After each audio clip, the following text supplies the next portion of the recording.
Your dog may hear your word, but they may be reading a completely different message from your hands, your leash, your posture, your voice, and your routine. You say, "Come here." Your body says, "Hurry." The leash says, "Danger." Your hand says, "Something uncomfortable may be about to happen." And your dog is left trying to answer one quiet question: which signal should I trust? That is why so many things that confuse dogs do not look strange to us at all. They look like normal daily habits: a rushed walk, a tight leash, a hug, a rule that changes depending on the day. This is not just a list of dog behavior mistakes. Think of it as a signal audit. 7 everyday signals your dog may be reading differently than you intended. Because your dog is not only hearing your words, they are reading your whole signal. Dog behavior science gives us one important clue. Dogs do not learn from words alone. They learn from timing, tone, body posture, repetition, and what usually happens next. In a 2009 study, Alexander Horowitz looked at what many owners call the guilty look. The lowered head, soft body, and avoidant eyes did not necessarily appear because the dog understood a past mistake. They were strongly connected to the owner's signals, especially when the owner sounded upset. In simple words, your dog may not be replaying the crime, they may be reading you. That matters because mixed signals make learning blurry. The American Veterinary Society of Animal Behavior recommends reward-based training because it helps dogs understand what to do with less risk to their welfare and to the human-dog bond. Scolding, leash jerks, or pressure can make a dog react to stress before they understand the lesson. So instead of asking, "Why won't my dog listen?" ask a more useful question: what signal is my dog receiving from me? Habit 1. The cue keeps changing. Maybe you say, "Come," then another day, "Come here," then "Over here," then "Get inside." When you are relaxed, your voice is soft. When you are late, your voice is sharp. When guests are over, you call your dog while clapping, leaning forward, and staring. To us, all of those may feel like the same message. To your dog, they may not. Dogs learn through repetition, a sound in a situation followed by a result. If the cue keeps changing, your dog has to guess which part matters: the word, the tone, your hand, your posture, or what happens next. And many owners accidentally make it harder by using one cue for too many outcomes. Come might mean a treat, but it might also mean being picked up, having nails trimmed, ending the walk, or being pulled away from an amazing smell. After enough repetitions, come may stop sounding like a safe invitation. It may start sounding like a question. What happens this time? The fix is not to say it louder. Choose one word, one meaning, and one predictable result. If you want "come" to feel safe, do not use it only before things your dog dislikes. For harder routines, like bathing or nail trimming, create a separate cue, move slowly, reward often, and give your dog small pauses. Habit 2. The lesson arrives too late. You come home and find shredded paper on the floor. Your dog lowers their head, pulls their ears back, and avoids your eyes. It is easy to think they know they were wrong. But your dog may be reacting to you in that moment. Your stiff body, your lower voice, your stare, your hand pointing at the mess. They see you change. They feel the room change. They try to make you softer. If the behavior happened much earlier, your dog may not clearly connect your anger to that past action. The lesson may not become, "Do not shred paper." It may become, "When my person comes home and sees something on the floor, my person becomes scary." That does not make your dog understand more. It makes your return harder to predict. A better path is to manage the environment first, then teach the behavior you want when you are there to guide it. Put tempting items away. Offer appropriate chew options. Reduce boredom. And if your dog panics when alone, scratches doors, barks for long periods, hurts themselves, or suddenly changes behavior, speak with a veterinarian or certified dog behavior professional. Habit 3. The walk has no room for sniffing. For humans, a walk is often about movement. You leave the house, make a loop, and go home. For dogs, a walk is also information. A tree, a post, or a small patch of grass can tell your dog which animals passed by, how recently they were there, and whether the area feels safe. When your dog stops to sniff, they are not just wasting time. They are using their strongest sense to understand the world. If every sniff is interrupted, some dogs become more restless, more rushed, and even more likely to pull.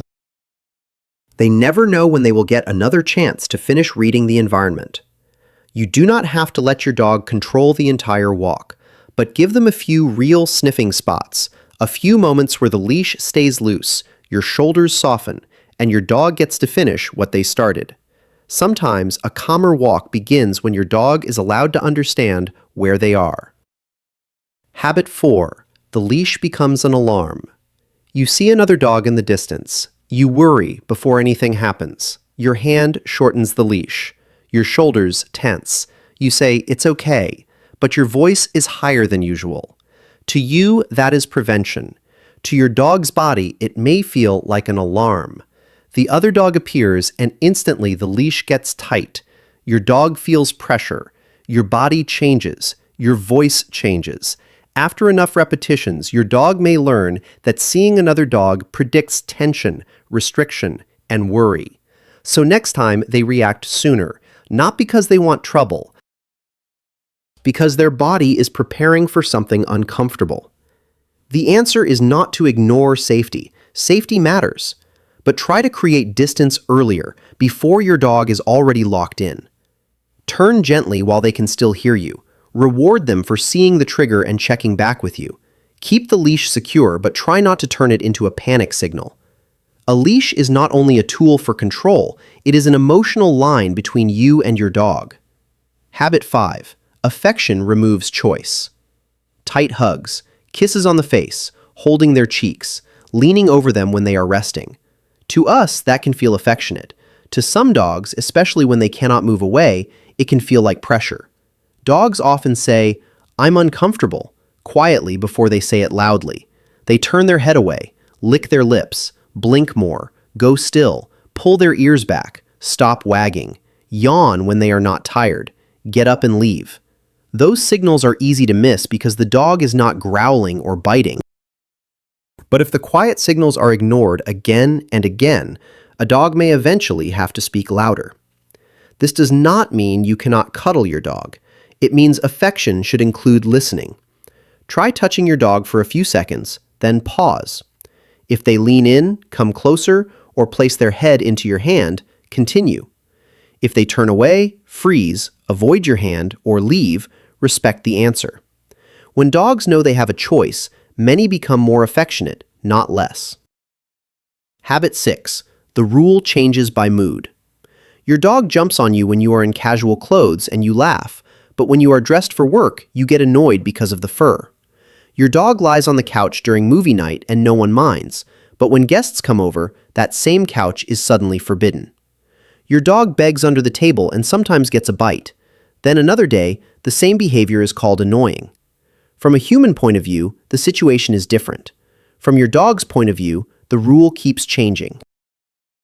This is one of the everyday dog behavior mistakes that creates confusion, not because dogs cannot learn rules, but because the rules appear and disappear.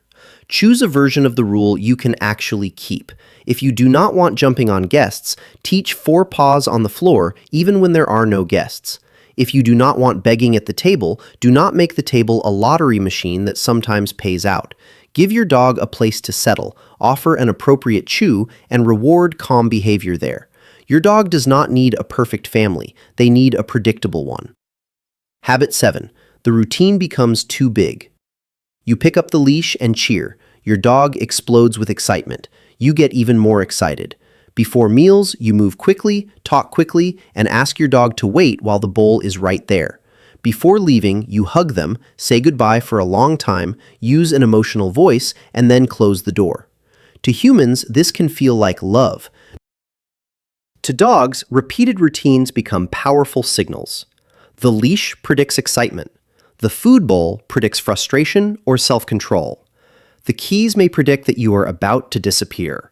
If the ritual becomes too big, your dog may not know whether to calm down or explode because we are the ones making the moment feel huge. The fix is to make the routine smaller. Pick up the leash more normally. Put the bowl down after one short moment of calm without turning dinner into an exam. When you leave, keep the goodbye light, steady, and predictable. Not cold, just normal. Because to your dog, your normal can be one of the safest things in the house. When you look back at all 7 habits, they are not really separate. Your words, the leash, your touch, your rules, your walks, your meals, and your goodbye routine are all part of the same question your dog asks every day. What does my person's signal mean this time? When the answer changes too often, your dog fills in the gaps. That is where confusion, stress, pulling, avoiding, barking, jumping, or not listening can begin to grow. So do not try to fix everything today. Choose one signal, one word, one leash moment, one touch, one rule. Make that one signal clearer for 7 days. If come means safety, make it safe. Call, reward, release. If the leash means moving together, keep it looser when you can. If your hand means affection, give your dog the right to answer. If your leaving routine means you will come back, make it smaller and steadier. And if today you realize you may have been confusing your dog without meaning to, do not use that to blame yourself. You have not failed. You are learning the language of someone who has been trying to learn yours since the first day they came home. Because in the end, the things that confuse dogs are not always dramatic. Sometimes it is one word used at the wrong time, a leash that tightens for 1 extra second, a hug that lasts too long, a rule that exists today and disappears tomorrow. Small things. But dogs live inside those small things, and when you make those small things clearer, you do not just get a dog who behaves better. You get a dog who knows that in a world full of noise, smells, strangers, rules, and change, there is at least one person whose signal they can trust. You.